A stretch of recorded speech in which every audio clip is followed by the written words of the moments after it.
तो मैं लिंक नहीं भेजी है। What did you say? You haven't sent the link in A02 batch. Oh, अच्छा। Okay, so thank you बताने के लिए।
Okay, is it audible now? Yes, ma'am. Yes, ma'am. So, just give me a brief idea. अपन लोगों ने last class में de Broglie's तक कर लिया था। मतलब मैं ब्रीफली आइडिया दे देती हूँ। अगर अपने को डुअल नेचर ऑफ मैटर आ गया, डुअल नेचर ऑफ मैटर की वजह से हमें ये पता कि कोई भी चीज जब मूव करती है तो वो एक वेव बनाती है। अब वेव बनाएगी तो उसकी वेवलेंथ होगी कि नहीं? अगर वो वेव बनाएगी तो उसकी वेवलेंथ होगी ना? ओके, तो वेव बनाएगी तो वेवलेंथ होगी। तो ये किसने किया था? डी ब्रॉगली ने किया था। तो इसलिए हम लोग इसको कौन सी वेवलेंथ बोलते हैं? De Broglie's wavelength. Is it fine? Is it fine? And how do we find this? इसके लिए डिपेंडिंग अपॉन हमें मोमेंटम दिया है, वेलोसिटी दी हुई है, काइनेटिक एनर्जी दी हुई है, उसके हिसाब से हम लोग यहाँ पर उसका फॉर्मूला यूज करते जाएंगे, 2mEv। Fine? Can you solve till here? Yes, ma'am. Number of waves made, जो तुम लोग कल डाउट्स भी पूछ रहे थे उसमें ज्यादातर यही क्वेश्चन आया था। Number of waves made is equal to the number of orbit.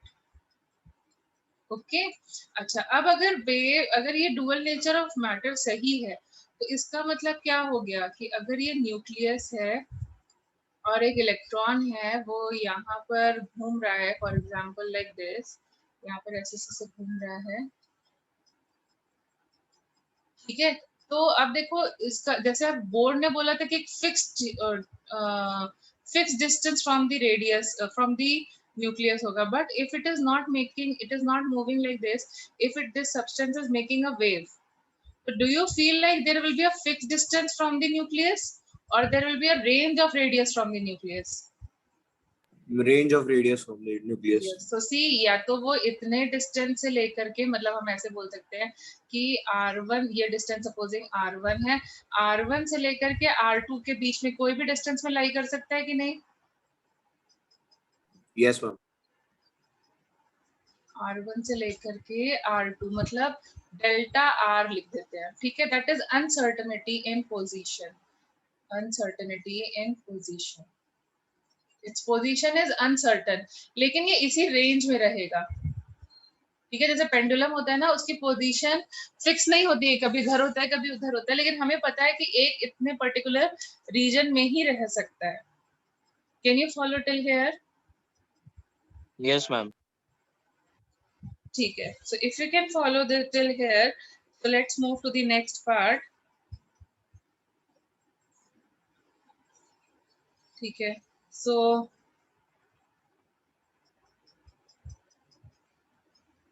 let's move to the next one. So ये क्या था, एक साइंटिस्ट था, उसका नाम था हाइजेनबर्ग। उसने अनसर्टेनिटी प्रिंसिपल को काफी अच्छे से स्टडी किया और उसके बारे में हमें पूरा इंफॉर्मेशन कर करके अच्छी तरीके से दिया. So that is why it is called as uncertainty principle. अब पेंडुलम में तुम्हें ये भी पता है ना कि वेलोसिटी भी वैरी करती रहती है. पेंडुलम में पता है ना Yes, ma'am. वेलोसिटी भी वैरी करती है मैक्सिमम. तो जब भी एक वेव बनता है तो उसकी वेलोसिटी भी वैरी करती है, वो फिक्स नहीं होती है. जैसे कि बोर्ड ने बोला था ना रेडियस फिक्स हो जाएगा, वेलोसिटी फिक्स हो जाएगी, तो वो पॉसिबल नहीं हो पाता. सिर्फ किसके लिए पॉसिबल होता है? वन इलेक्ट्रॉन सिस्टम के लिए. It is possible for only one electron system. Okay, बाकियों में क्योंकि वेव बनने लगता है so it is not possible. So that is what Heisenberg told us. This is called as Heisenberg uncertainty principle. So he told us जैसे तुम एक pendulum है उसमें से uncertainty in velocity. ठीक है, अभी तुम्हारे पास एक पेंडुलम है तो इलेक्ट्रॉन जैसे यहाँ से यहाँ जा रहा है, कभी यहाँ जा रहा है, मतलब यहाँ से ऐसे है, तो यहाँ पे जाके वेलोसिटी 0 हो जाती है, यहाँ पे मैक्सिमम हो जाती है, ऐसे होता है. तो अब खुद से ही बताओ मतलब पूरा उसको अपने आप से सोच करके बोलो ये ऐसे गया, ये ऐसे गया. ठीक है, सो अब देखो यहाँ से सोच के बोलो क्या हो सकता है अगर हमने इसकी पोजीशन पकड़ी, मतलब सपोजिंग यहाँ पे पेंडुलम को पकड़ा, तब तक क्या होगा, और उसी टाइम पर अगर हम वेलोसिटी कैलकुलेट करने बैठ गए तो क्या होता है, दो थोड़ा सा पेंडुलम मूव कर जाएगा कि नहीं कर जाएगा? Yes, ma'am. Yes, ma'am. और सपोजिंग हमने इस पॉइंट पर उसकी वेलोसिटी कैलकुलेट करी तो तब तक क्या होगा, उसकी पोजीशन चेंज हो जाएगी कि नहीं हो जाएगी? Yes, ma'am. ठीक है, तो हमारे साथ एक प्रॉब्लम है कि हम किसी भी इलेक्ट्रॉन की क्योंकि वो भी एक वेव की तरह मूव कर रहा है, तो हम किसी भी इलेक्ट्रॉन की पोजीशन एंड वेलोसिटी साइमल्टेनियसली मतलब एक पर्टिकुलर इंस्टेंट पे करेक्टली कैलकुलेट नहीं कर सकते. Can you calculate? It is a moving body. जब तक हम पोजीशन पकड़ेंगे तब तक क्या होगा, वेलोसिटी वैरी कर जाएगी. जब हम वेलोसिटी को पकड़ेंगे तो पोजीशन वैरी कर जाएगी. Can you follow my point? Yes, ma'am. ठीक है, इसी को बोला जाता है हाइजेनबर्ग्स अनसर्टेनिटी प्रिंसिपल. मतलब मैं एग्जैक्ट वैल्यू नहीं बता सकती हूँ तुम्हें, but I can tell you कि हाँ इसके बीच में होगी, मतलब कुछ एरर होने के चांसेस हैं. मतलब velocity is uncertain and the position of the particle is also uncertain. That's why it is called as uncertainty principle. Can you follow this thing? This is called Yes, as ma'am. Yes, ma'am. uncertainty principle. So what is it? Now it is Heisenberg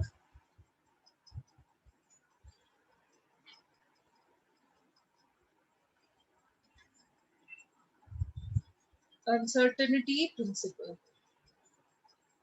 Okay, so what is it? So Heisenberg certain मतलब scientist था जिसने इस uncertainty principle को दिया. So it is what that the position and momentum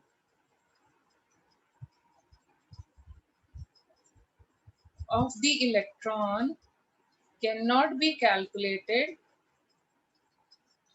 simultaneously. Calculated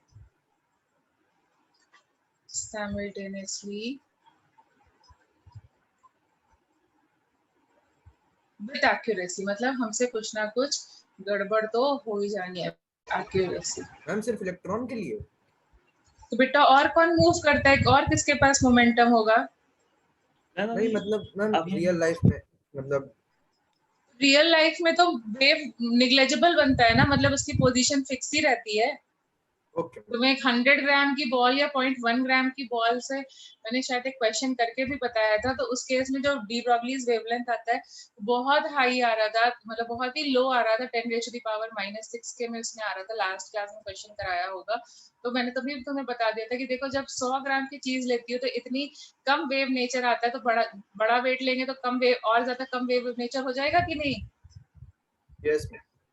उस case में तो क्या होता है, पोजीशन फिक्स होती है और वेलोसिटी भी हम देख लेते हैं, तो वहां प्रॉब्लम नहीं आती है. बिकॉज वेव में जब पार्टिकल मूव करता है तो कंटिन्यूअसली हर एक पर्टिकुलर मोमेंट पे वेलोसिटी भी चेंज हो रही है और पोजीशन भी चेंज हो रही है. जैसे अब अर्थ है, अर्थ के लिए क्या होगा, उसका ट्रैजेक्टरी फिक्स्ड है कि नहीं है? यहाँ पे जो वेव नेचर है वो हम लोग कर ही नहीं पाते ना, निग्लेजिबल है. Yes ma'am. Yes, ma'am. देखो position of the earth is fixed और not, it is at a particular radius and it is moving with the ma'am. same velocity. It is moving with the same velocity. तभी तो हमारे जो days हैं वो 24 hours का ही रहता है. Yes, ma'am. Yes, ma'am. क्योंकि lambda is indirectly proportional to m, it becomes negligible, तो फर्क ही नहीं पड़ता, ये वेव नेचर नेग्लिजिबल शो कर रहा है। Is your doubt answered now? Yes, ma'am.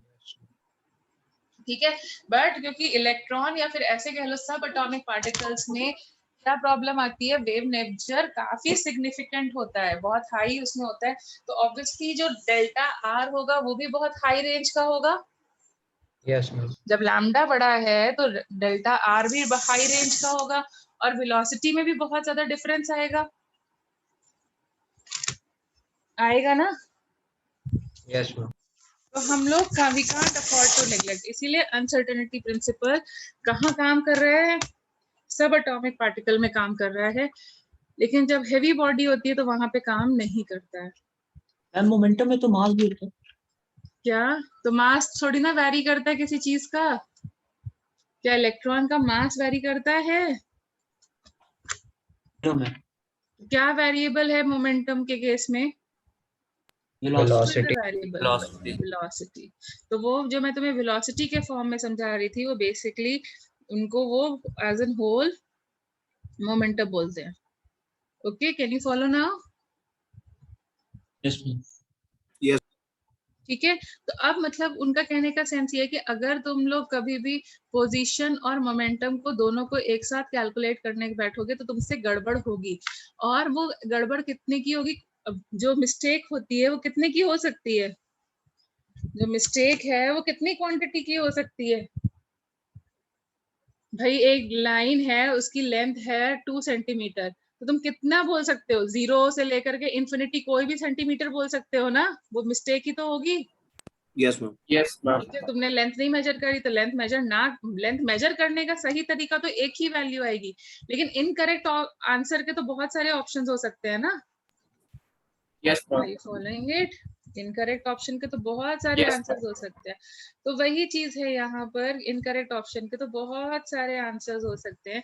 तो जो एरर का स्कोप है वो तो इनफाइनाइट हो सकता है, भाई कितनी भी तुम चाहो एरर कर सकते हो, लेकिन हम कभी बोलते हैं हमने एरर करी है? बोलो, कभी बोलते हो क्या हमने एरर करी है? No. No, ma'am. कोई नहीं बोलेगा भाई मुझसे, हाँ चलो ठीक है, आई एम एक्सेप्टिंग, ठीक है मुझसे एरर हुई है, तो कोई भी नहीं बोलता है हाँ हमसे एरर हुई है। ठीक है, तो हम बोलते हैं कि नहीं नहीं हमसे तो एरर नहीं हो सकती है, एरर किससे हुई है? आपके ऑपरेटर्स से हुई है, आपने जो हमें सिखाया है वो गलत सिखाया है, इसीलिए हमसे एरर हुई है। ऐसे ही करते हैं ना, ब्लेम गेम करते हैं। सच्ची में बताओ, ब्लेम गेम करते हैं कि नहीं? Yes, ma'am. ठीक से नहीं समझा था, ये वो ऐसे ही होता है। तो फिर यहाँ पर भी वही है, हम क्या बोलते हैं, भाई हमसे तो एरर हो नहीं सकती, आपके ऑपरेटर्स से एरर हुई है, तो ऑपरेटर्स कितनी एरर मिनिमम शो करता है? h/4 और मैक्सिमम तो कुछ भी हो सकती है। तो ये होता है हमारा हाइजेनबर्ग्स अनसर्टेनिटी प्रिंसिपल, कि अगर पोजीशन और मोमेंटम को साइमल्टेनियसली कैलकुलेट करने की कोशिश करी तो एरर आएगी, एरर मिनिमम h/4 पाई आएगी, और मैक्सिमम तो कुछ भी हो सकती है। तो जब हम कैलकुलेशन करने बैठेंगे हम क्या बोलेंगे, हमसे तो एरर होती नहीं है, तुमसे हुई होगी, ठीक है तुम्हारा ऑपरेटर्स गलत है, तो वाली चीज हो जाएगी। तो हम क्या बोलेंगे, अगर एरर हुई भी है तो कितनी आएगी? हम क्या बोलेंगे, हम तो एरर कर ही नहीं सकते, तो हमारे को जब कैलकुलेशन करनी होगी हम कितना एरर मानेंगे? h/4 pi. Can you follow? Yes.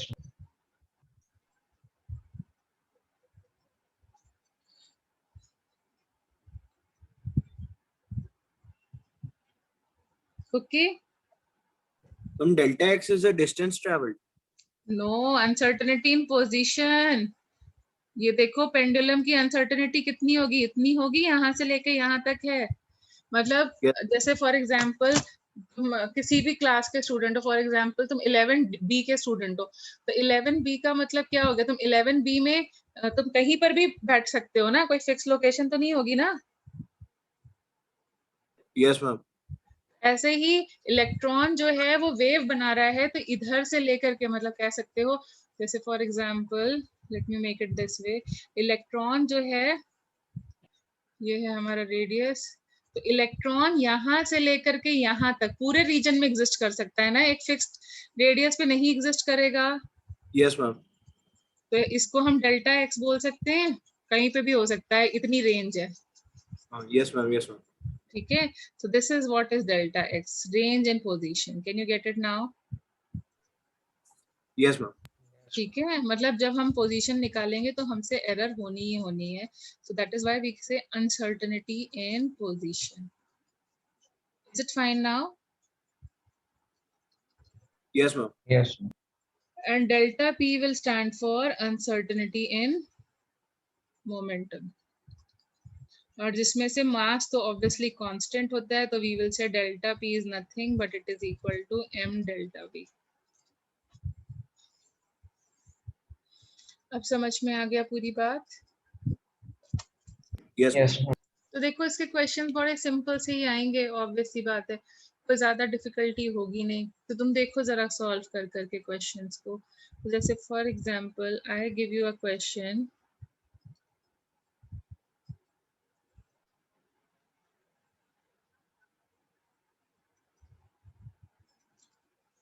I give you a question like what should be the uncertainty in velocity of the electron if uncertainty in position is 0.005 nanometers. ठीक है, ऑप्शंस दिए हुए हैं 2.1. चलो सॉल्व करके बताओ कौन सा आंसर सही है.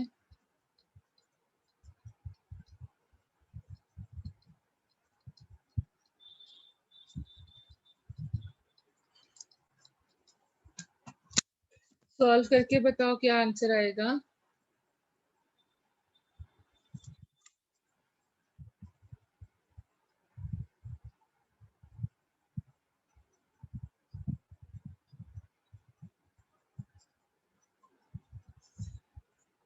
यहाँ मीटर में कन्वर्ट करना है, करना वो चाहिए. बेटा तुम बताओगे ना, तुमने इतने सारे क्वेश्चंस कर लिए हैं. यूनिटरी मेथड तो किया है ना 9-10 से. Yes ma'am. और हमने जब भी कैलकुलेशन करते हैं तो हम क्या करते हैं, कन्वर्जन सेम यूनिट में रखते हैं कि नहीं रखते हैं. तो तुम्हें पता होना चाहिए. यस. बताओ फिर अपने हिसाब से करो.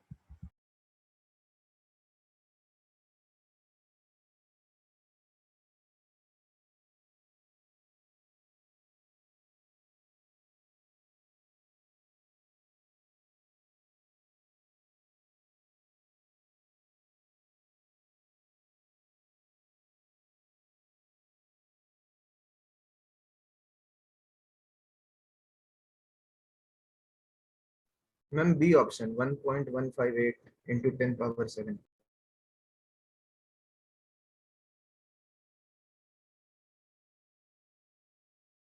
Yes very true. सो देखो कैसे करा हम लोगों ने, वी ऑलरेडी नो. क्या तुम ये लोकेट कर पाए कि ये क्वेश्चन तुम्हारा हाइजेनबर्ग अनसर्टेनिटी प्रिंसिपल से है? Are you able to locate that this question is because uncertainty दिया है तो obviously है. तो हम तो बोलेंगे हमसे एरर होता ही नहीं है, तो हम ऐसे लिखेंगे. अब उन्होंने बोला है हमें अनसर्टेनिटी इन पोजीशन दिया है. अब बताओ h की वैल्यू किस में रखोगे? h की वैल्यू क्या होती है? जूल्स. जूल्स में. तो जूल्स क्या हो गया, MK सिस्टम हुआ कि नहीं हुआ? यस. Yes, ma'am. तो अब जो ये डिस्टेंस है, पोजीशन में डिफरेंस है, वो भी किस में लिखेंगे हम लोग, मीटर्स में लिखेंगे कि नहीं? Yes, can you ma'am. Follow my point? क्यों मीटर्स में लिखा? क्योंकि हम हर जगह एमके सिस्टम फॉलो कर रहे हैं. फिर ये क्या लिखोगे, डेल्टा पी की जगह लिखोगे mass of the electron. What is the mass of electron in KG? Why I am writing in KG? Can you follow this? Yes, ma'am. Okay, and then delta V is equal to 6.634 into 10 raised to the power minus 34 upon 4. Right. Can you get it? Yes, ma'am.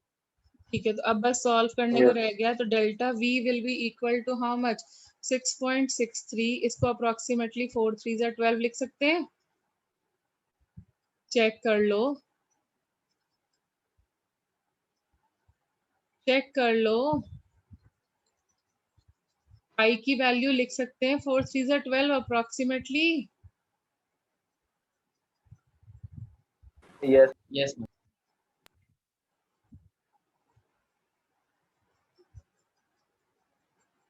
ठीक है ना यहाँ तक? Did you follow till here Yes, ma'am. Everyone? तो यहाँ पर क्या लिखेंगे? 9 into what? 5 into this will be how much? 10 raised to the power minus कितना हो जाएगा? 40 और ये यहाँ से 10 raised to the power minus 3. Can you get it? 40 और 3 कहाँ से आया? Can you get Yes, it? Yes, ma'am. अब देखो बस सॉल्व करने को रह गया. 43 माइनस 34 करोगे कितना बचेगा? 43 माइनस 34 करोगे कितना बचेगा? 9. 9. ओके और यहाँ पर क्या बचा? कहना right approximately this is this. 9 2 जा अप्रोक्सीमेटली 18 लिख सकते हैं.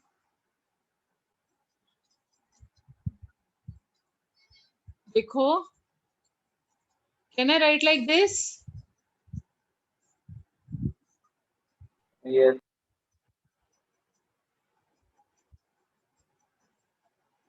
ठीक है ये या फिर इसको एग्जैक्टली ऐसे मत करो. तो ये क्या हो जाएगा? 12 9 का कितना होता है? 1/90 into 10 power 9 लिख सकते हैं. बोलो क्या बोल रहे हो? हम उसको 1/90 into 10 power 9 ऐसे फिर से हो जाएगा. ठीक है अब आगे का सॉल्व कर सकते हो कि नहीं कर सकते हो? बोलो जल्दी से. Yes, ma'am. सब लोग कर लेंगे? सब लोग कर Yes, ma'am. लेंगे Yes, आगे का ma'am. कैलकुलेशन? Yes. ठीक है तो क्वेश्चंस देखे कैसे आ रहे हैं? बिल्कुल स्ट्रेट फॉरवर्ड टाइप के आ रहे हैं.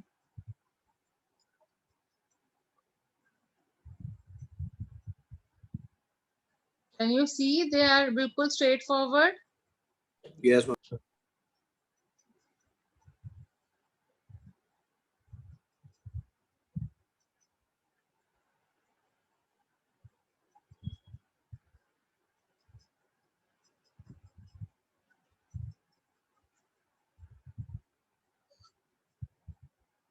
यहाँ तक किसी को ट्रबल नहीं आया ना? समझ में आ गया? अब तुम्हें क्या करना है एज एन होमवर्क? तुम्हें जितने भी तुम्हारे यहाँ तक हाइजेनबर्ग तक के क्वेश्चन दिए हुए होंगे सारे के सारे सॉल्व करने. कर पाओगे?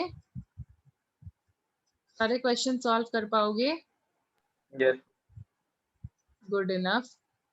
तो चलो अब हम आगे मूव करते हैं. तो अब हाँ Ma'am, can you please say what happened to 4 pi? I made it to approximately 12 now because what is the value of pi? Okay, ma'am. Thank you. What is the value of pi? 3.14. Ma'am, 3.14. इसलिए अभी समझा? Yes, ma'am. तो अब देखो क्या करते हैं. अब हम लोग दूसरी तरफ मूव करते हैं क्वांटम नंबर्स. अब देखो जो ये वेव बनता है ना ये कैसे डायमेंशन में बनेगा? 3 डायमेंशन में बनेगा. When electron will move around the nucleus forming a wave, won't it be in 3 dimension? I can't represent it on the screen, but can you imagine it will be 3-dimensional wave? Can you agree that will be a 3-dimensional wave? Yes, Yes, ma'am. ma'am. ठीक है. अब तुम्हें पता है trajectory क्या होती है? Coordinate chemistry coordinate geometry करके केमिस्ट्री ज्योमेट्री का ब्रांच होता है जिसमें हम लोग क्या पढ़ते हैं? We study the path of the substance जिसको तुम ट्रैजेक्टरी बोलते हो. ऐसा कुछ Yes, पढ़ा ma'am. था तुम लोगों ने? Yes, ma'am. Physics में पढ़ा है मैम. हाँ ट्रैजेक्टरी मीन्स पाथ पर बोलते हैं. ठीक है तो उसी तरीके से क्या हुआ जब हमें ये पता चला कि भाई बोर्स का तो सब कुछ गड़बड़ है, सब गड़बड़ सा आ रहा है. तो और जो इलेक्ट्रॉन्स होते हैं दे revolve around the nucleus making wave. और ये वेव कैसा होता है? 3-डायमेंशनल वेव होता है. 3-डायमेंशनली.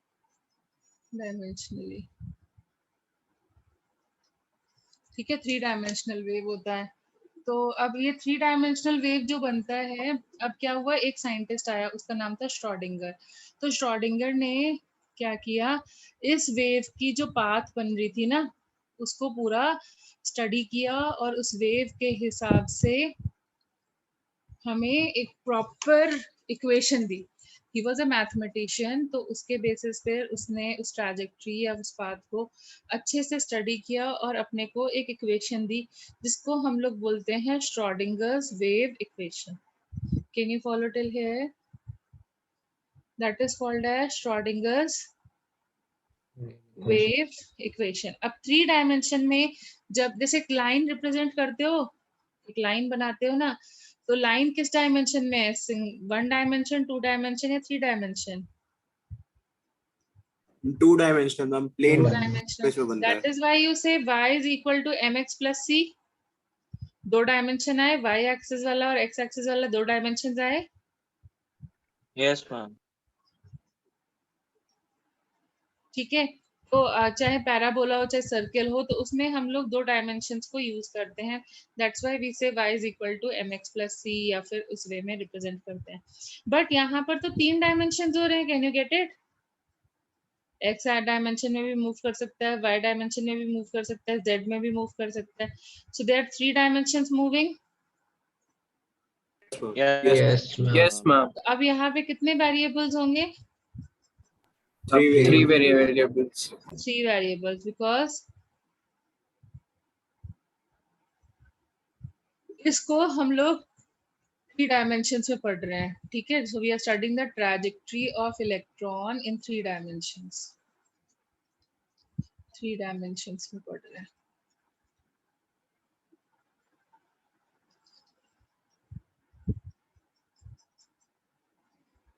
Okay, did you follow now?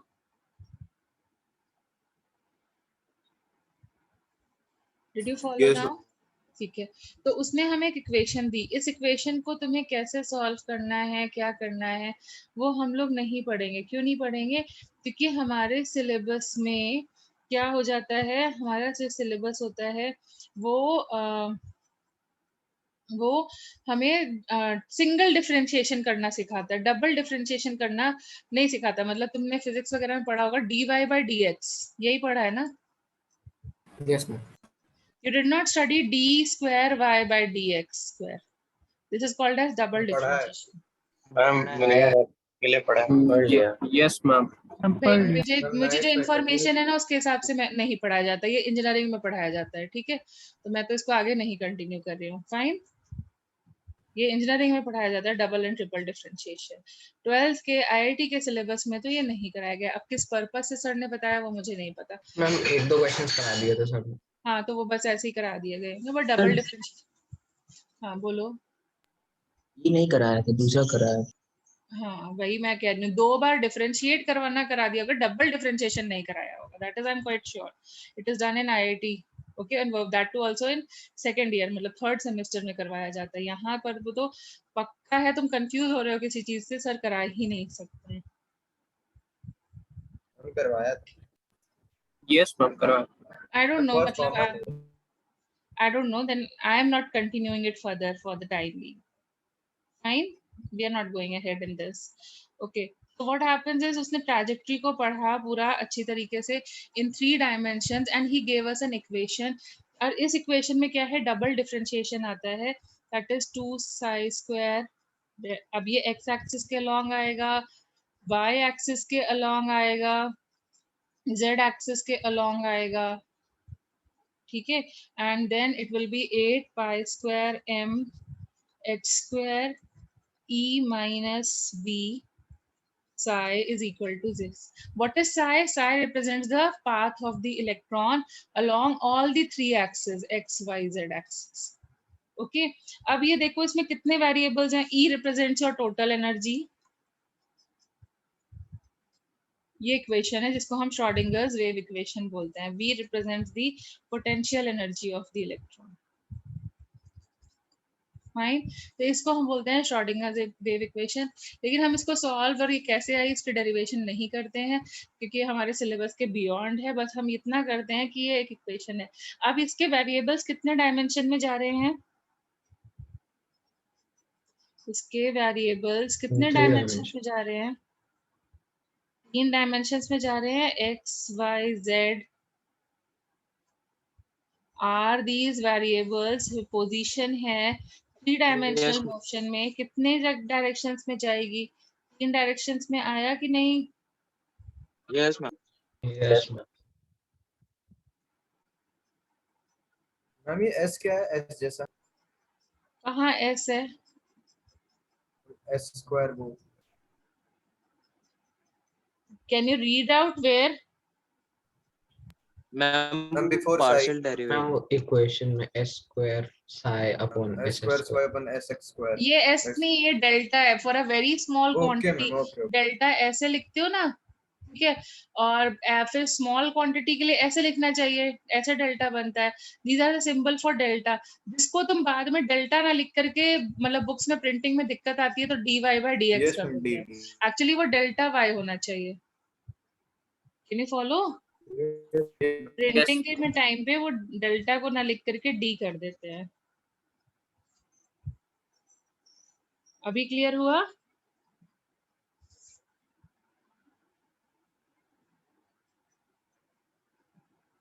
Is it fine? Yes, ma'am. ठीक है, तो अब इस इक्वेशन के बताओ कितने आंसर्स आएंगे जब हम इस इक्वेशन को सॉल्व करेंगे जिसमें 3 वेरिएबल्स हैं। There are 3 variables because the particle moves along 3 answers. Dimension. तो इसके कितने सॉल्यूशंस आएंगे? There will be 3 solutions. Yes. ठीक है, तो जब हम श्रोडिंगर्स वेव इक्वेशन को सॉल्व कर लेते हैं, जो हमारे पास सॉल्यूशन आता है ना उसको हम लोग बोलते हैं quantum numbers. Okay, the ma'am solution. N yes, what are you saying? Ma'am principal quantum number azimuthal हाँ क्वांटम अभी करते हैं बेटा, आगे मत भागो बाकियों के हिसाब से। तो जो ये इसके 3 सॉल्यूशंस आते हैं इनको हम बोलते हैं quantum numbers. Can you follow till here? Yes, ma'am. Yes ठीक है, अब क्वांटम नंबर्स क्या होते हैं? जैसे तुम्हारा पिन कोड होता है या आधार नंबर होता है, तो आधार नंबर या पिन कोड क्या स्पेसिफाई करता है? क्या स्पेसिफाई करता है? Identity. Location. जैसे किसी को अपना रजिस्ट्रेशन नंबर याद है? यहाँ का रजिस्ट्रेशन नंबर मिला होगा ना तुम्हें एक, किसी को याद है? Yes. तो तुम्हारा रजिस्ट्रेशन नंबर 11 से स्टार्ट हो रहा होगा most probably, Yes, ma'am. Yes, ma'am. I'm on the. One majority का। ठीक है, अब क्यों 11 से स्टार्ट हो रहा है? क्योंकि तुमने 11th में एडमिशन लिया है, ऐसे ही होगा ना। किसी का Yes. 10th 10 से, जो ओल्ड स्टूडेंट्स होंगे किसी का 10 से स्टार्ट हो रहा है कि नया रजिस्ट्रेशन नंबर मिला? कोई ओल्ड पहले का नहीं है फाउंडेशन बैच का? 9 से हो रहा है हाँ हाँ, तुम्हारा 9 से स्टार्ट हो रहा होगा क्योंकि तुमने 9th में लिया था एडमिशन। यस ठीक है, जिसने 10th में लिया होगा उसका 10 से स्टार्ट हो रहा होगा। फाइन। तो जो हमारा कोडिंग होती है, मतलब हम लोग ऐसे लिखते हैं जैसे 1 है, फिर कुछ नंबर होगा, फिर उसके बाद लिखा होगा आज क्या है 2021, और तुम एग्जाम कब दोगे? 23 कुछ ऐसा करके है, फिर यहाँ पे 4 डिजिट्स और होंगे। You follow Yes, ma'am. This? ठीक है, तो इसका मतलब क्या हो गया? तुमने क्लास 11th में एडमिशन लिया है, तुमने इस ईयर में एडमिशन लिया है। अब जिसका 9 से स्टार्ट हो रहा है उसके में लिखा होगा, कितना लिखा होगा? 19। देखो जरा, 1923 होगा, 091923। अब समझ में आया? This is year of admission, this is year where your target is, and उसके बाद जितने भी स्टूडेंट्स आए उसके हिसाब से तुम्हारा एक कोड। तो ऐसे रजिस्ट्रेशन नंबर जनरेट होता है। तो ऐसे ही मतलब हमें किसी स्टूडेंट को लोकेट करना है तो इस कोडिंग सिस्टम से लोकेट हो जाएगा या नहीं हो जाएगा वो student?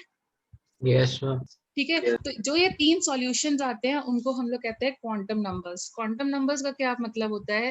Quantum numbers denote the address of the electron.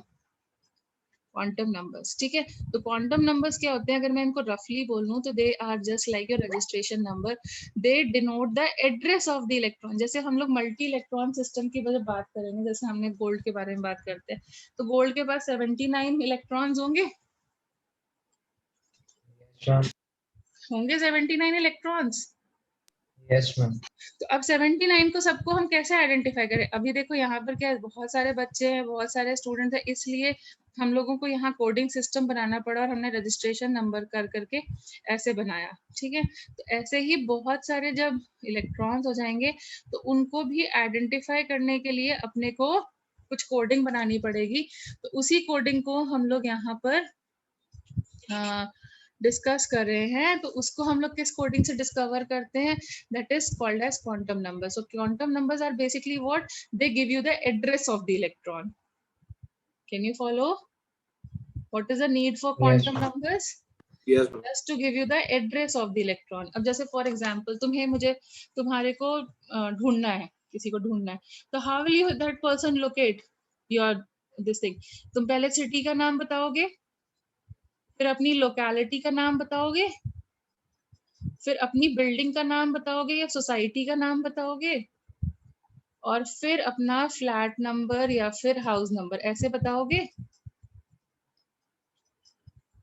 बोलो। Yes, ma'am. ठीक है, तो ऐसे हम लोग किसी पर्सन को ढूंढ पाते। तो हमें एक पर्सन को ढूंढने के लिए कितनी क्वांटिटीज की जरूरत पड़ती है? 4 क्वांटिटीज की जरूरत पड़ती है, ठीक है। तो मतलब हम लोग अब इसको हम लोग क्या करें, अब हम लोग इसको ऐसे ना लिख करके नंबर्स के फॉर्म में लिखें। जैसे फॉर एग्जांपल हमने लिखा सिटी का कोड है, मतलब जैसे हमारा स्टेट का कोड है 20, यूपी का कोड है सपोजिंग 20, फिर हमारा सिटी का कोड होगा 80, फिर होता है ना 01 stands for central of the city, 02 कहीं और का, 03 ऐसे ऐसे ही तो हमारा पिन कोड बना होगा, Yes, ma'am. ठीक है। तो ऐसे ही अब हमें क्या करना है, जो एड्रेस है इलेक्ट्रॉन का, जब हम उस एड्रेस को in the form of numbers represent करते हैं, ठीक है, we are not going to use alphabets, क्योंकि अल्फाबेट्स में बोलना बड़ा डिफिकल्ट हो जाता है। तो address in the form of numbers is called as quantum numbers. Can you follow this? Like your pin code is the address in the form of numbers. So similarly, address of the electron in the form of numbers is called as quantum numbers. Will it be fine now? Yes, ma'am. ठीक है। तो जैसे हम लोग ऐसे कर लेते हैं, जैसे फॉर एग्जाम्पल तुम्हारे को स्कूल में भी एक रजिस्ट्रेशन नंबर मिला होगा। तो पहले अगर किसी को तुम्हें लोकेट करना तो वो क्या करेगा? स्कूल बताओगे, फिर स्कूल के बाद ब्रांच बताओगे, कौन सी ब्रांच में पढ़ रहे हो, फिर ब्रांच के बाद तुम क्लास बताओगे, और क्लास में भी तो बहुत सारी होंगी, तो तुम अपना सेक्शन बताओगे, फिर वहां जाके तुम्हें पर्सन लोकेट कर लेगा। तो किसी भी चीज को लोकेट करने के लिए कितनी चीजों की जरूरत पड़ती है? कितनी चीजों की जरूरत पड़ती है? 4 identity. 4 क्वांटिटीज की, ठीक है। तो सिमिलरली यहाँ पर भी अपने को जो इलेक्ट्रॉन होता है उसको लोकेट करने के लिए भी 4 क्वांटिटीज की जरूरत पड़ती है। तो रियल में हमारे पास कितने क्वांटम नंबर्स होते हैं? There are 4 quantum numbers, okay. So to locate an electron you also need 4 quantum numbers. Out of these 4 quantum numbers हमें भी 4 की जरूरत पड़ती है। Out of this 3 quantum numbers are the solution of Schrodinger's wave equation. Okay, they come from the solution of Schrodinger's wave equation, ठीक है। But जो एक दूसरा सॉल्यूशन, दूसरा एक लास्ट क्वांटम नंबर होता है, 1 quantum number, it is not the solution of Schrodinger's wave equation. It is calculated by spectroscopy. Yes, ma'am. Okay, क्योंकि एक्स वाई जेड 3 डायमेंशन है तो 3 ही सॉल्यूशन मिल सकते हैं। जो चौथा वाला है वो कहाँ से आता है? स्पेक्ट्रोस्कोपी से आता है।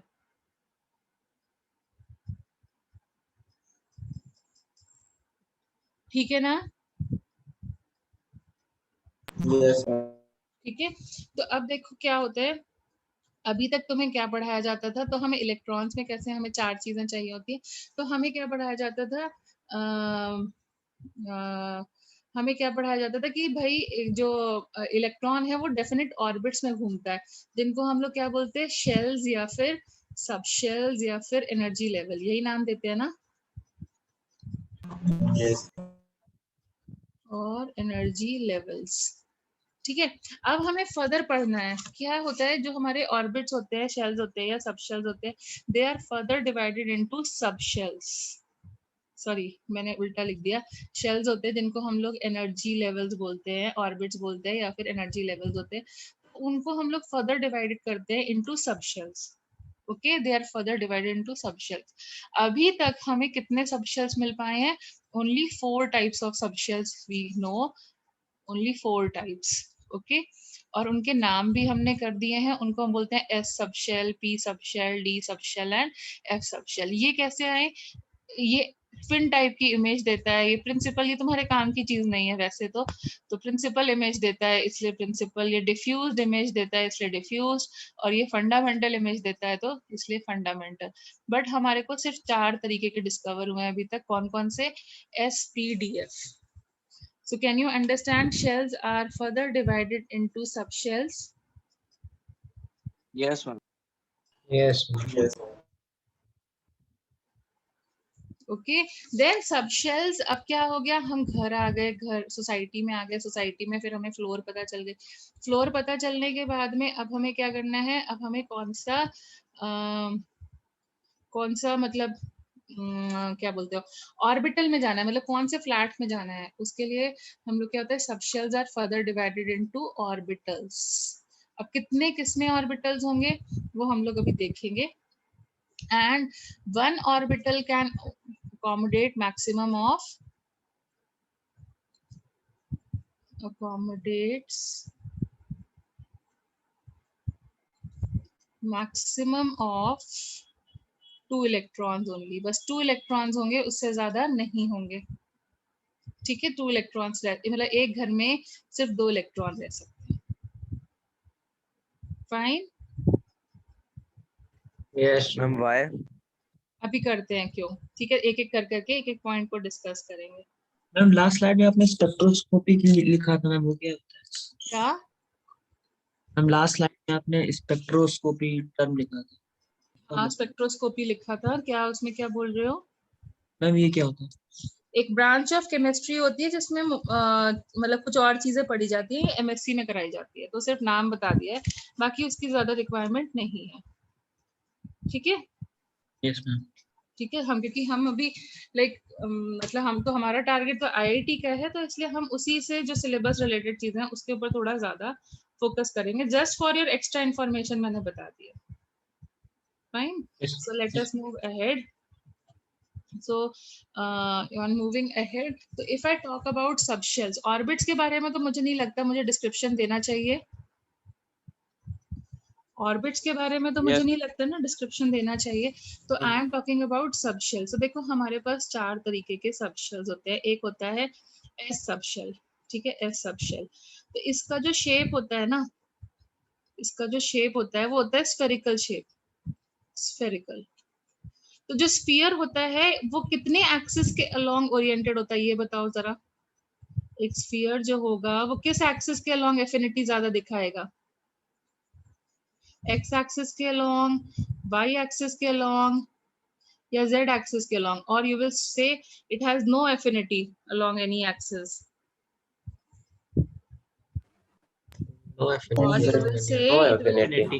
it has no affinity। ठीक है, सो जो हमारा शेल का जो हमारा no affinity for axis, no affinity for axis, any kind of axis. ठीक है, तो ये जो एक नंबर होता है ना, एक जो कि हम तो क्वांटम नंबर्स पढ़ रहे हैं, तो एक ऐसा नंबर होता है जो ये शो करता है कि आप कितने एक्सिस के अलोंग एफिनिटिव हो। उसको हम लोग बोलते हैं magnetic azimuthal quantum number. Azimuthal quantum number tells you कि तुम्हारी कितने एक्सिस से एफिनिटी है, एजीम्यूथल क्वांटम नंबर। तो जो स्फेरिकल शेप होगा उसकी एफिनिटी कितने एक्सिस के अलोंग होगी? स्फेरिकल शेप की एफिनिटी कितने एक्सिस के अलोंग होगी? कितने एक्सिस के अलोंग होगी? किसी एक्सिस के अलोंग नहीं है ना। एजीम्यूथल क्वांटम नंबर, क्योंकि हाँ, क्योंकि हमें तो नंबर्स में पढ़ना है ना। What is the azimuthal quantum number of s subshell? It is 0। क्या, why it is 0? Did you understand? Yes, ma'am. Yes, ma'am. Then ma'am, comes, of हाँ एक्सिस का मतलब क्या होता है? क्या? एफिनिटी ऑफ एक्सिस का मतलब? अभी समझ में आ जाएगा। अब देखो दूसरा सबशेल पढ़ाते हैं तब तुम्हें समझ में आ जाएगा ज्यादा बेटर तरीके से। पी सबशेल ले तो पी सबशेल का जो शेप होता है ना वो डंबल होता है। अब खुद से बताओ मुझे, एक डंबल को तुम कैसे रख सकते हो? मतलब एक रूम का कोना ले लो, देखो 3 डायरेक्शन से रख सकते हो। तुमने एक रूम का कोना पकड़ लिया, तुम्हारे रूम का कोना कुछ इस तरीके का होगा, 3 लाइंस दिख रही होंगी तुम्हें, तो तुम देखो Yes, तुम ma'am. अपने डंबल को ऐसे रख सकते हो, या फिर ऐसे रख सकते हो, या फिर ऐसे रख सकते हो। ठीक है, जब हम ऐसे रखेंगे, मतलब सपोजिंग ऐसे, this is along the p x axis, तो उसको पी वाई या पी जेड से मतलब नहीं है। जब हम उसको along the p y axis रखेंगे तो बाकी एक्सिस से मतलब नहीं है। Can you get my point? Yes, ma'am. So it is affinitive along how many axes? It is affinitive along how many axes? So now did you get it? What do you mean by affinity? Affinity मतलब कितने axis से प्यार है। Can you understand now? अभी किसी ने पूछा था। Yes, ma'am. ठीक है, मतलब वो एक टाइम पर एक एक्सिस के अलोंग रहता है। दैट इज, इसके लिए एल वैल्यू बताओ क्या हो जाएगी? इसके लिए एल वैल्यू क्या हो जाएगी? 1. तो पी सबशेल की एल वैल्यू क्या होती है? 1। अब बताओ डंबल्स को हम लोग कितने तरीके से रख पाए? एक हो गया पी एक्स, एक हो गया पी वाई तरीका, और एक हो गया पी जेड। ये तीनों तरीके अलग अलग हैं या नहीं है? Yes, ma'am. एक स्फीयर जो होता है वो क्या होता है? It is equally distributed in all the axis ना। Yes, ma'am. That's why we say उसकी affinity along any axis is 0. Okay, there are 3 ways of p orbitals. Can you say there are 3 types of p orbitals? Yes, ma'am. One type. Okay, now comes your d subshell. इसके आगे हम बढ़ते हैं तो d subshell की बात करते हैं। ठीक है, तो d subshell, अब इसका शेप कैसा होता है d subshell का? Double dumbbell. ठीक है, its shape is double dumbbell. Okay, so now you have to place 2 dumbbells at a time. So how can you place 2 dumbbells? How can we place 2 dumbbells? ये supposing मेरा XY plane है, तो क्या कर सकते हैं हम? एक डंबल को ऐसे रख सकते हैं और एक डंबल को ऐसे रख सकते हैं। Can you follow my point? Yes, ma'am. ठीक है, फिर हमें 2 डंबल्स को रखना है। तो अब देखो इसको मैं रोटेट नहीं कर सकती हूँ, बड़ा कंफ्यूजिंग हो जाएगा। तो can I say this is my YZ plane. तो अब हम क्या करें? एक डंबल को Y ऐसे रख दें और एक इधर ऐसे रख दें। ऐसे कर सकते हैं। Yes. And similarly I can place them like this is my XZ plane. So ZX, तो देखो 3 बने, 3 टाइप के बने। Now tell me these dumbbells, 2 dumbbells are affinitive along how many axes? These dumbbells 2 axes. are 2 axes. yes, they are affinitive along 2 axes at a time. They are affinitive towards 2 axes at a time. हाँ, yes. Ma'am along the axis भी बोल सकते हैं। अरे कर रहे हैं बेटा, हाँ बस कर रहे हैं बेटा, 1 मिनट। ठीक है, अलोंग द एक्सिस भी कर रहे हैं। अभी तो हमने मिडिल ऑफ द एक्सिस किया। So they will be affinitive along 2 axis. So tell me what will be the azimuthal quantum number for this? 2.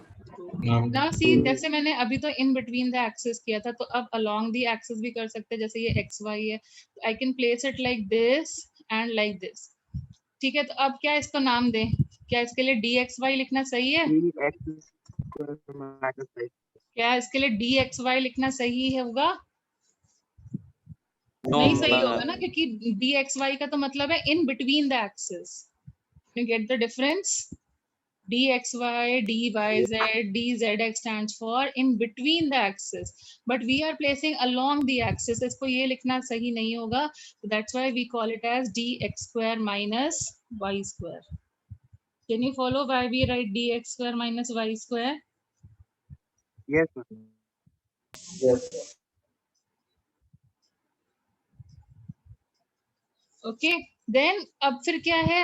फिर अब देखो, मैं अगर जैसे फॉर एग्जांपल तुम एक हैट है, ठीक है, हमारे पास एक हैट है, तो हैट को जब तुम ऐसे देखोगे तो तुम्हें कैसे दिखेगी? मतलब फ्रंट से देखोगे तो तुम्हें ऐसे दिखेगी, फ्रंट व्यू। एक हैट का जो फ्रंट व्यू होगा वो ऐसा दिखेगा। Yes, ma'am. बट Yes, तुम supposing you are a bird, ठीक है, you are a bird. So now, if as a bird, if you try to see this particular hat, so don't you think it will appear like this? Yes, ma'am. Yes, ma'am. ठीक है, तो अब देखो जब मेरा z axis होगा यहाँ पर, मतलब along the axis, don't you think it will be lying one outside the screen and one inside the screen?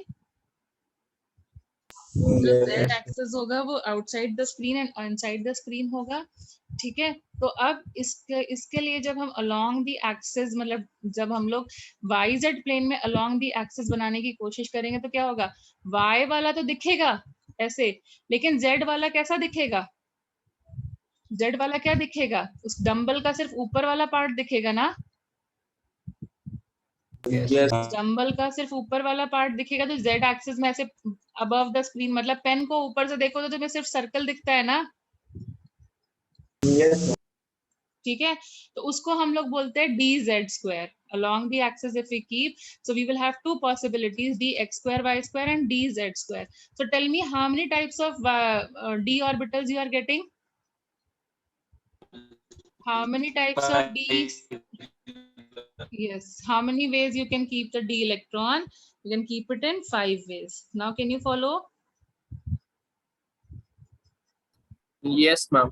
ठीक है, अब इसी चीज को जब तुम F सब शेल में लेके जाओगे, जब देखो तुमको दो एक्सिस में रखने में इतनी दिक्कत आ गई, तो F सब शेल की अगर हम बात करेंगे तो उसको it will be shape which is called as triple dumbbell, but उसको एक्सप्लेन करना और थोड़ा डिफिकल्ट होता जाएगा कि नहीं होता जाएगा।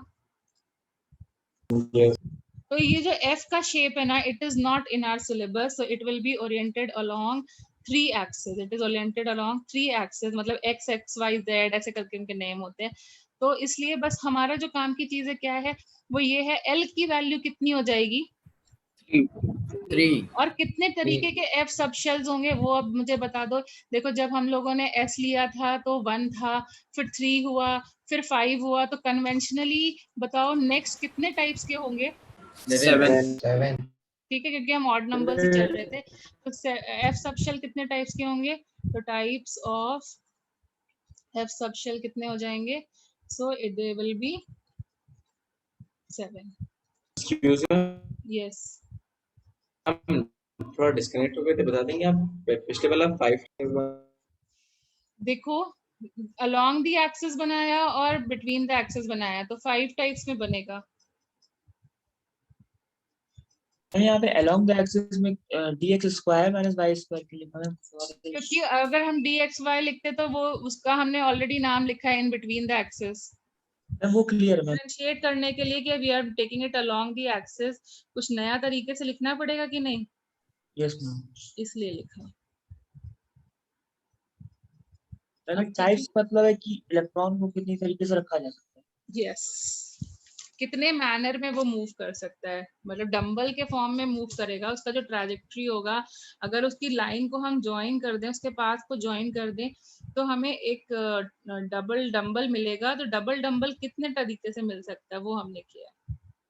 Excuse me, yes, ma'am in the last diagram that which is drawn by red colour, ma'am एक डंबल हम लोगों ने एक्स वाई एक्सिस के अलोंग रखा था, मैम एक्स एक्सिस के अलोंग भी तो रख सकते थे और एक जेड के वो अलोंग तो नहीं। किया, नहीं वो एक्चुअली जो तुम बोल रहे हो ना, it is similar to dz square only, जो उसका शेप आता है ना वो सिमिलर हो जाता है, क्योंकि ओवरलैपिंग वाली चीज हो जाती है, वो सेम टाइप के ही बनते हैं।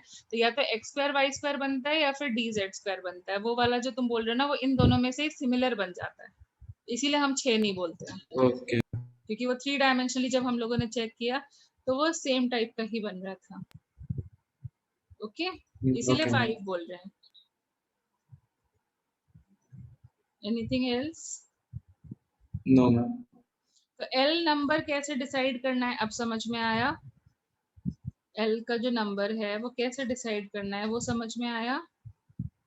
Yes, ma'am. S के लिए क्या लिखोगे, 0 क्यों 0 लिख रहे हो, किसी एक्सिस के अलोंग T सब शेल के लिए क्या लिखोगे, क्यों 1 लिखा, मैम वो एक E सब शेल के लिए क्या लिखोगे, 2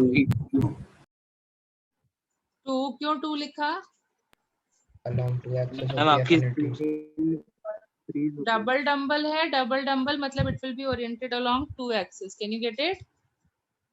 Yes. एंड एफ के लिए क्या लिखोगे? 3. 3. क्यों लिखा? Triple O. Yes. Can you follow till here? Yes. Yes ma'am. कोई प्रॉब्लम आई? No. नो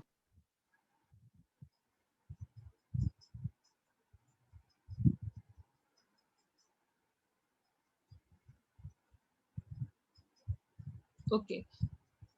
सो तुम्हें ये लिखना आया. देखो अब जो हमारे क्वांटम नंबर्स होते हैं तो उसमें से दो क्वांटम नंबर्स मैंने तुम्हें बता दिए. एक होता है प्रिंसिपल क्वांटम नंबर. तो प्रिंसिपल क्वांटम नंबर क्या डिनोट करता है कि हम कौन से ऑर्बिट की बात कर रहे हैं. एक क्वांटम नंबर होता है हमारा principal quantum number. Principal quantum number. So it denotes the number of orbit जिसके बारे में बात करें. Denotes the number of orbit या फिर एनर्जी लेवल. तो इसको हम लोग कैसे डिनोट करते हैं? प्रिंसिपल क्वांटम नंबर को हम डिनोट करते हैं बाय अ लेटर एन. हम लोग पहले भी यूज कर रहे थे ना बोर्ड थ्योरी से एन. Yes Yes. ठीक है. और एन की वैल्यूज क्या पॉसिबल हो सकती हैं? What are the possible values of n? तुमने कल भी किया था, डिस्क्रीट होंगी. तो what are the possible values of n? N can be anything from 1 2 3 and so on. Can you follow now? Yes.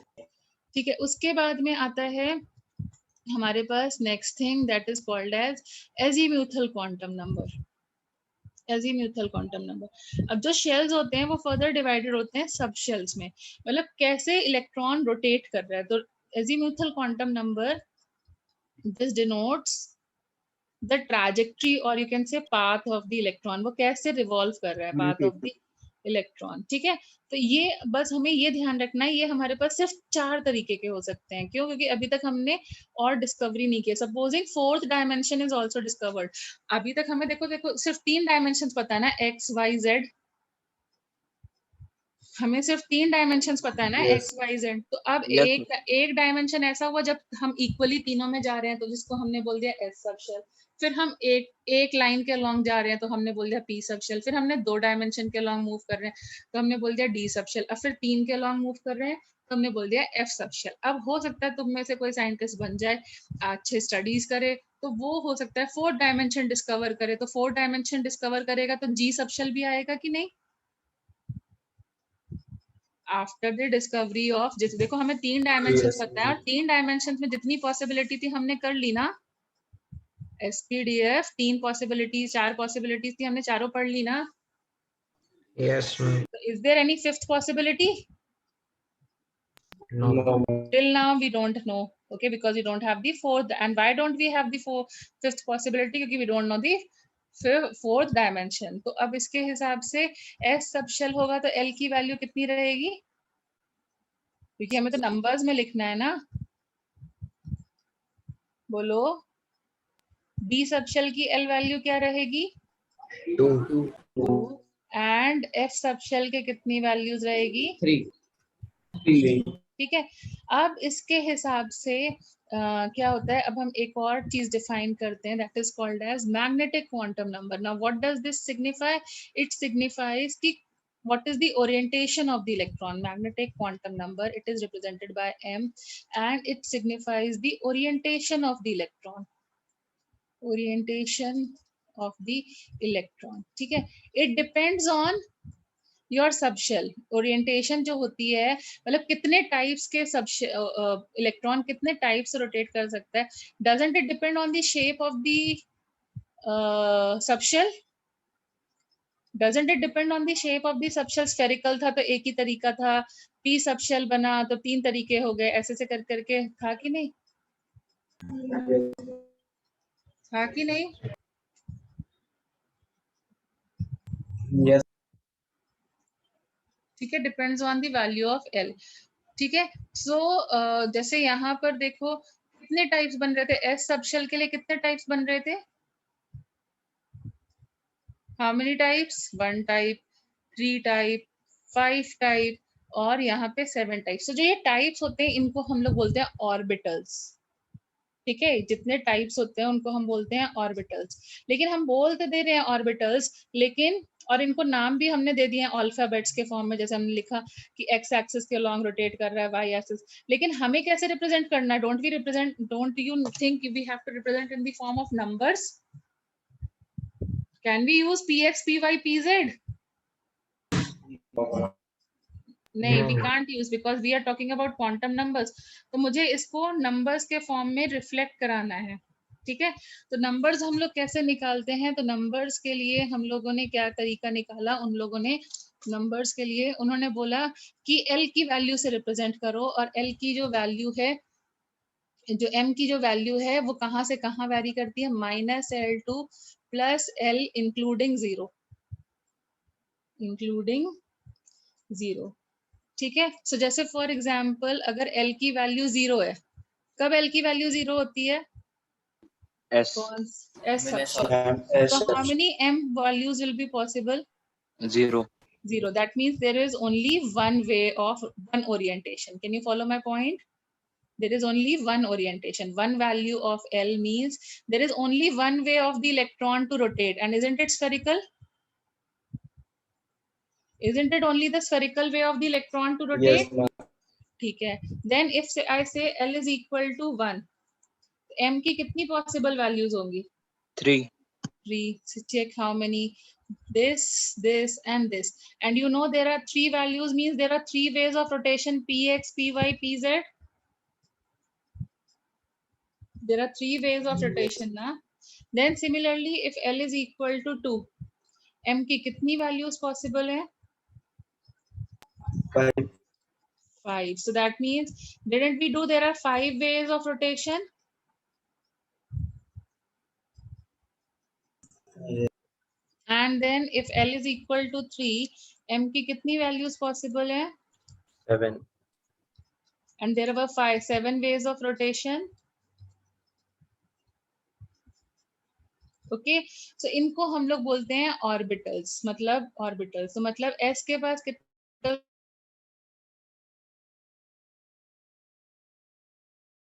हम लोग नंबर दे देते हैं 1, 0 एंड 1। अब जब नंबरिंग करोगे तो या तो नेगेटिव से स्टार्ट करना या फिर पॉजिटिव से स्टार्ट करना। मतलब ऐसे रैंडमली अपनी मर्जी से कुछ भी नहीं कर सकते। जैसे हमने इसको px बोल दिया, इसको py बोल दिया, इसको pz बोल दिया, इसका कोई फिक्स तरीका नहीं है, ठीक है।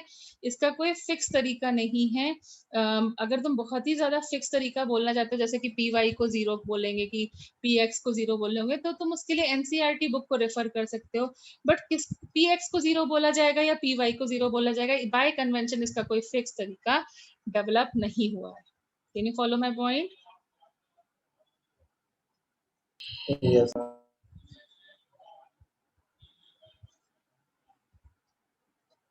आप फिर से रिपीट कर देंगे मेरे क्या चीज रिपीट करना है? यहाँ पे आपने ऑर्बिटल्स के बारे में बताया था। देखो 3 वैल्यू है तो 3 तरीके होंगे, तो अब उनको हमें नंबर्स के फॉर्म में रिप्रेजेंट करना है, तो नंबर्स को ही मैं लिख रही हूँ, ठीक है, क्योंकि हम तो एड्रेस को नंबर्स के फॉर्म में लिखेंगे ना, यस मैम। तो हम उसको नंबर्स के फॉर्म में लिख रहे हैं, ठीक है। Yes ma'am. ठीक है, जैसे यहाँ पे हमें पता है ना dxy, dyz, फिर dz², dzx एंड dx²y²। तो 1 किसको देना है? मतलब dxy को ही 1 बोलेंगे ऐसा कोई जरूरी नहीं है, या -2 बोलेंगे ऐसा कोई जरूरी नहीं है।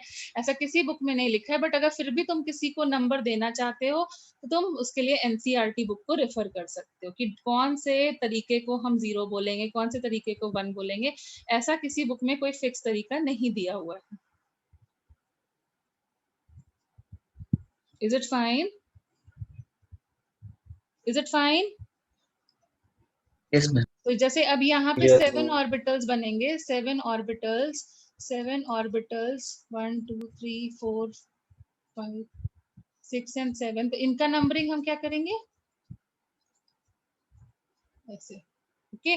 और अब इस घर में, एक घर में 2 लोग रह सकते हैं मैक्सिमम। अब बता दो एस सबशेल के अंदर, मतलब यहाँ पे हो गया नंबर ऑफ ऑर्बिटल्स। तो अब बता दो मैक्सिमम इलेक्ट्रॉन्स एस सबशेल में कितने आएंगे? How many? 6, 10 एंड 14। ठीक है, थोड़ा सा हैवी क्लास है, थोड़ी नई चीजें तुमने, थोड़ी नहीं बहुत सारी नई चीजें सीखी हैं। तो इसके लिए मतलब मैंने ब्रीफली तो तुम्हें बता दी है, बट अभी this is not the end of the thing. I will repeat it again in the next class, but for better understanding तुम क्या कर सकते हो, वीडियो को बार बार वॉच कर सकते हो, और अपनी जो बुक है, कोई भी जो भी बुक तुम्हारी स्कूल की प्रिस्क्राइब बुक है, उसमें से जो टेक्स्ट है उसको रीड कर लेना है। मैंने कल भी बोला था ना,